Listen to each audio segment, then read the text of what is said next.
নমস্কার, আমি তরুণ ঘোষ। আচ্ছা, পৃথিবীতে এত কিছু ঘটে যাচ্ছে, বিশেষ করে ভারতবর্ষ এবং রাশিয়া দুটো হচ্ছে চীনের দুটো পার্শ্ববর্তী রাষ্ট্র। চীন একটা, তার মধ্যে বৃহৎ শক্তি। এই যে রাশিয়ায় এত কিছু হচ্ছে, ভারতে এত কিছু হচ্ছে, চীনের বেজিং এর আপনার জিনপিং কোথায়? জিনপিং এর কিন্তু এখনো কোনো পাত্তা পাওয়া যাচ্ছে না।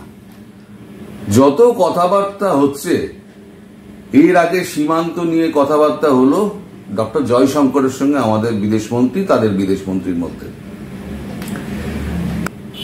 গত পরশু দিনকে সেন্ট পিটার্সবার্গে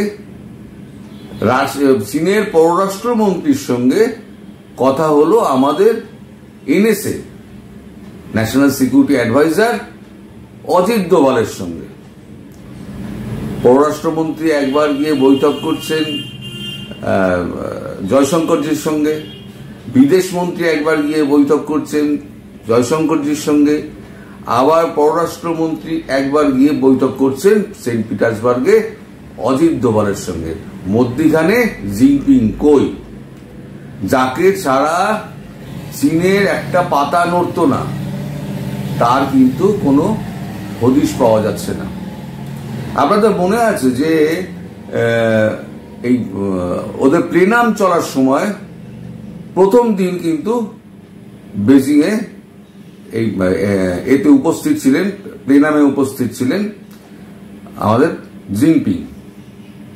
তারপরে দ্বিতীয় দিনে উপস্থিত হয়ে ওই যে তিনি অসুস্থ হলেন, সেই ছবিটা আমি এখনো রেখে দিয়েছি কালেক্ট করে, আমি দিচ্ছি দেখুন। তিনি যে অসুস্থ হলেন এবং চায়ে চুমুক দিতে দিতে তিনি যে ধীরে ধীরে টোলে নিচে পড়ে যাচ্ছেন, তারপরই স্বাস্থ্য পরিষেবার দুটি মহিলা এসে তাকে হাত ধরে তুলে নিয়ে গিয়ে তাকে বোধহয় সরিয়ে নিয়ে যাওয়া হলো। তারপর থেকে জিনপিংকে প্রকাশ্যে দেখা যায়নি। বিভিন্ন জায়গায় খবর রটেছে যে জিনপিং খুবই অসুস্থ। এক তো অসুস্থ উনি ছিলেনই, একটা স্ট্রোক হয়ে গেছিল, তারপরে নাকি এখন নাকি খুবই অসুস্থ, কিছুটা নাকি প্যারালাইজড। এবং জিনপিং এর এই অনুপস্থিতিতে পুরো জায়গাটা নিয়ে নিয়েছে পিপল লিবারেশন আর্মি, পিএলএ। এখন যেখানে পিএলএ সমস্ত চীনের লোকজন দেখবেন সবসময় ফ্ল্যাট ফেস, হাসে না, সবসময় হাসবে না ওরা। কিন্তু এই প্রথম দেখা গেল চীনের এক জেনারেলকে তিনি হাসতে হাসতে কাকে সম্ভাষণ করছে জানেন? মানে সাদর আমন্ত্রণ করছেন আমেরিকার এক প্রতিনিধিকে। আমি পুরো গল্পটায় আসবো। এই সীমান্ত, তারপর আপনার এই আমাদের অজিত দোভালের সঙ্গে আলোচনা, আমাদের জয়শঙ্করজির সঙ্গে আলোচনা, তারপরে আমাদের জিনপিং কোথায় গেল, এখন পিএল এর লোকজন সামনে চলে এসে হঠাৎ সিংহাসন দখল করার জন্য এই যে ভেতরে একটা রেজিম চেঞ্জের ব্যাপার আসছে, আমি পুরোটাই আলোচনা করব। একটু মন দিয়ে ভিডিওটা দেখুন শেষ পর্যন্ত। তার আগে আমি একটা কথা আপনাদের স্মরণ করিয়ে দেবো, সেটা হচ্ছে যে যদি আপনাদের, আমার দর্শকের মধ্যে যদি কেউ ইউটিউব সংক্রান্ত কোনো টেকনোলজিক্যাল সাপোর্ট চান, তাহলে আমার ডেসক্রিপশন বক্সে একজনের নাম্বার দেওয়া আছে, তার নাম হচ্ছে রোহন সামন্ত, তার নাম্বার দেওয়া আছে, তার সঙ্গে আপনারা যোগাযোগ করতে পারেন। সে আপনাদেরকে সমস্ত টেকনিক্যাল সাপোর্ট দিয়ে এই 6 মাসের মধ্যে আমার চ্যানেলকে যেরকম দান করিয়ে দিয়েছে, সেরকম যারা ছোট ছোট চ্যানেল আছেন, যারা দাঁড় করাতে পারছেন না বা কোনো রকম টেকনিক্যাল অসুবিধার মধ্যে রয়েছেন, তারা কিন্তু ওর সঙ্গে যোগাযোগ করলে আপনাদের সমস্যার সমাধান হতে পারে। এবার ফিরে আসি আসল খবরে। খবরটা যেটা হচ্ছে খুব ইন্টারেস্টিং। দোভাল ওয়াং ই বৈঠক, ভারত চীন এলএসি বিচ্ছিন্নকরণে জরুরির সাথে কাজ করতে সম্মত। সমস্ত কিন্তু এলএসি নিয়ে, লাইন অফ অ্যাকচুয়াল কন্ট্রোল নিয়ে। আমাদের জয়শঙ্করজি কিন্তু একটা কথাই বলেছিলেন, চীন হচ্ছে আমাদের বিশেষ সমস্যা, স্পেশাল প্রবলেম। চীনের সঙ্গে আমাদের আর কোনো সমস্যা নেই, শুধুমাত্র সীমান্ত বিবাদ ছাড়া। এই ৬২ থেকে যে সীমান্ত বিবাদ চলে আসছে, আজকে এই ৬৩-৬৪ বছর বাদে হঠাৎ সেই সীমান্ত বিবাদ মেটানোর জন্য উঠে পড়ে লেগেছে চীন। কেন? তার পেছনে একটা কারণ আছে। ৬২ বছর ধরে, ৬৩ বছর ধরে যে লড়ে যাচ্ছে এই সীমান্ত দখল করা নিয়ে, সেই সীমান্ত বিরোধ মেটানোর জন্য চীন এত মরিয়া কেন? যতদিন জিনপিং ক্ষমতায় ছিলেন ততদিন পর্যন্ত কিন্তু এই সীমান্ত সমস্যা কিন্তু মেটার কোনো সম্ভাবনা ছিল না। জিনপিং এর মঞ্চ থেকে সরে যাওয়ার পর থেকে অবস্থার আমূল পরিবর্তন হয়েছে। আচ্ছা, খবর যেটা বেরিয়েছে, ভারতের জাতীয় নিরাপত্তা উপদেষ্টা অজিত দোভাল বৃহস্পতিবার রাশিয়ার সেন্ট পিটার্সবার্গে চীনের পররাষ্ট্রমন্ত্রী ওয়াং ইয়ের সঙ্গে আলোচনা করেছেন। ব্রিক্স জাতীয় নিরাপত্তা উপদেষ্টাদের সম্মেলনে ফাঁকে অনুষ্ঠিত ওই বৈঠকে দুই দেশের মধ্যে সীমান্ত সমস্যা নিয়ে আলোচনা হয়। পররাষ্ট্র মন্ত্রক এক বিবৃতিতে বলেছে, ভারত চীন সম্পর্ক স্থিতিশীল এবং উন্নত করতে প্রকৃত নিয়ন্ত্রণ রেখা অর্থাৎ লাইন অফ অ্যাকচুয়াল কন্ট্রোল বরাবর অসামান্য বিশেষ বিষয় নিয়ে আলোচনা করেছেন শীর্ষ কর্মকর্তারা।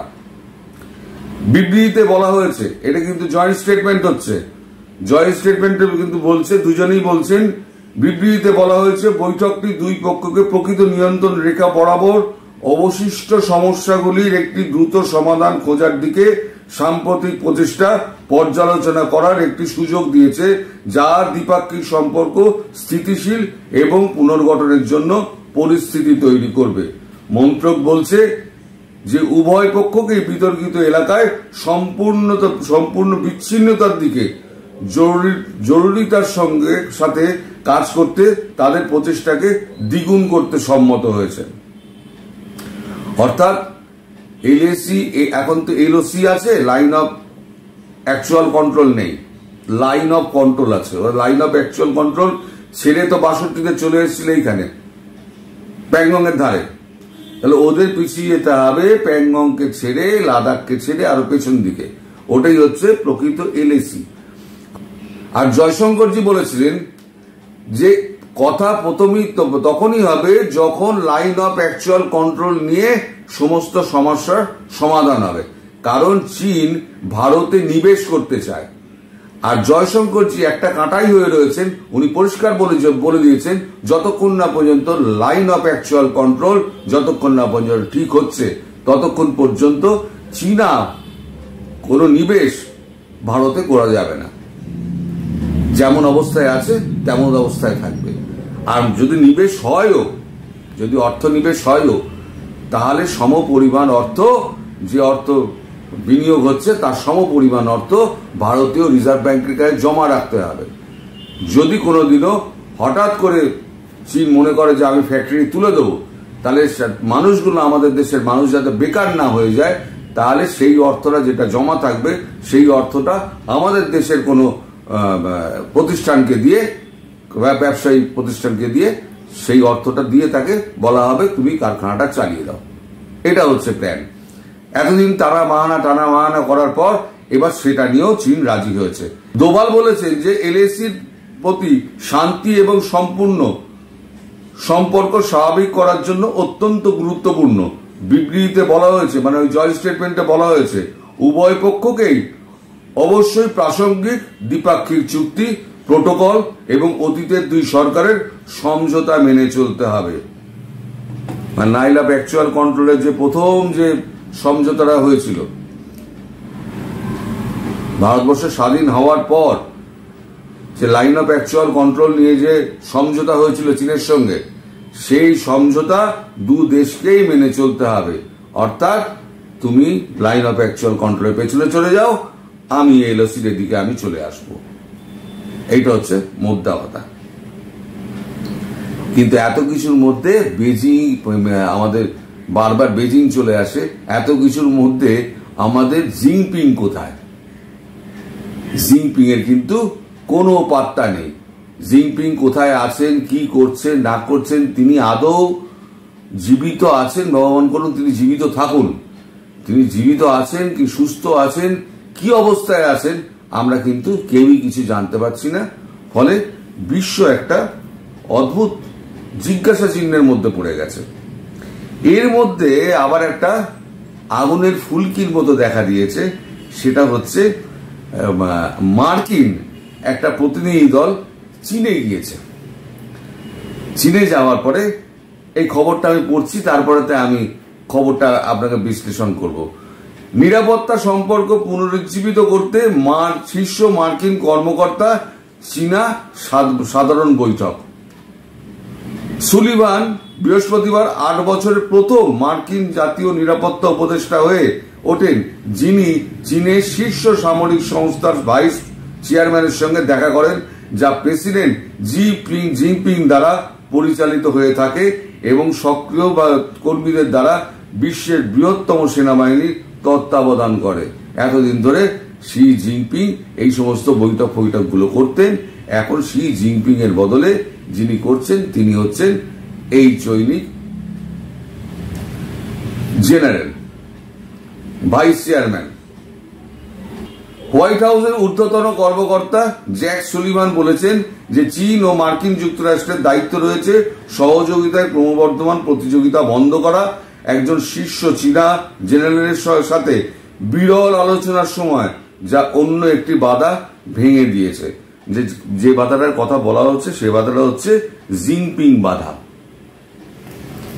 জিনপিং ছাড়া এতদিন কথা বলা যেত না, এখন এই জিনপিং সরে যাওয়ার পর এই বাধাটা সরে গেছে। জ্যাক সুলিভানের সঙ্গে চীনের কি কথা হলো সেটা কিন্তু নিয়ে ভারতবর্ষের মাথা ব্যথা নেই। প্রশ্নটা এখানেই উঠেছে যে এতদিন ধরে যে কাজগুলো শি জিনপিং করতেন সেই কাজগুলো শি জিনপিং এর অবর্তমানে হঠাৎ পিএল এর vice president, senior vice president তিনি করতে এগিয়ে এলেন কেন? কেনই বা পররাষ্ট্রমন্ত্রী আমাদের এনএসের সঙ্গে দেখা করছেন সীমান্ত বিবাদ মেটানোর জন্য? কেন বা বিদেশমন্ত্রী, চীনের বিদেশমন্ত্রী আমাদের বিদেশমন্ত্রী জয়শঙ্করজির সঙ্গে দেখা করছেন? এই নিয়ে কিন্তু সারা বিশ্বে একটা আলোচনা সৃষ্টি হয়েছে। কারণ চীনের মতো একটা বৃহৎ শক্তি, তারা যদি হঠাৎ মাথার ছাতা চলে যায় তাহলে পরে একটু ডামাডোল লেগে যাবে। কারণ চীনের আভ্যন্তরীণ যা অবস্থা তাতে কিন্তু চীন একটা খুব সুবিধাজনক জায়গায় নেই। এখন এই পরিস্থিতিতে হঠাৎ কি হয় সেদিকে কিন্তু সবার নজর টিকে আছে। কিন্তু জিনপিং এর যে কোনো খবর নেই এবং জিনপিংকে এড়িয়ে বাকি সবাই পিএলএ এবার পুরো চার্জ নিয়ে নিয়েছে। এককভাবে জিনপিং এর হাতে আর কিছু রইল না, হয়তো নীরবে হয়তো তক্তা পরিবর্তন অর্থাৎ সিংহাসন পরিবর্তন হয়ে গিয়েছে, আমরা জানতে পারছি না।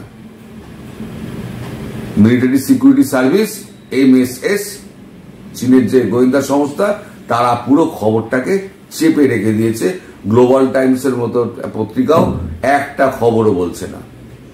ফলে আমাদের নজর থাকবে যে আগামী দিনে এই অবস্থা কোন দিকে যায়। তবে সীমান্ত সমস্যার এবার একটা সমাধান হওয়ার জায়গায় ধীরে ধীরে রাস্তা খুলে যাচ্ছে বলে আমাদের ভারতবাসীর একটা বিশ্বাস এবং ভারতের রাজনৈতিক নেতাদেরও একটা বিশ্বাস। সবাই ভালো থাকবেন, সুস্থ থাকবেন এবং সাবধানে থাকবেন। নমস্কার।